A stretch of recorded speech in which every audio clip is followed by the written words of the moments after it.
Hi అమ్మ, అందరూ బాగున్నారా? చాలామంది నేర్చుకునే వాళ్ళు మెయిన్ పార్ట్ ఇది కట్ చేసుకుని వెంటనే కుట్టేస్తారు. సిల్క్ జాకెట్ అనేది కాటన్ది అయితే నిలబడుతుంది మనకి ఎలా కుట్టినా.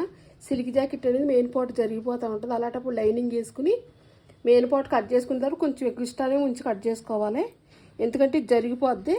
అందుకని ఎక్స్ట్రా ఉంచి కట్ చేసుకుని ఒక లైను కుట్టు అయితే అటాచ్ చేసేసుకుని ఐరన్ బాక్స్ తోటి అటాచ్ చేసేసుకున్నాక ఐరన్ చేసేసుకోవాలి.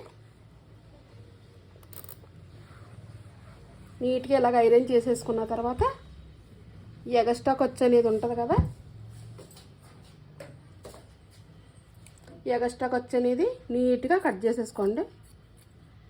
నీట్గా కట్ చేసుకున్న తర్వాత ఇలా కట్ చేసేసుకుంటారు కదా, నీట్గా చుట్టూతో కట్ చేసేసుకున్న తర్వాత అప్పుడు మీకు నీట్గా ఇలా ఎక్కడ బుసకలు రాకుండా ఉంటుంది. ఇక్కడ బుసకలు వచ్చేస్తున్నాయి అంటారు కదా, అప్పుడు లేకుండా దానికి అంటుకుపోయి ఉంటుంది.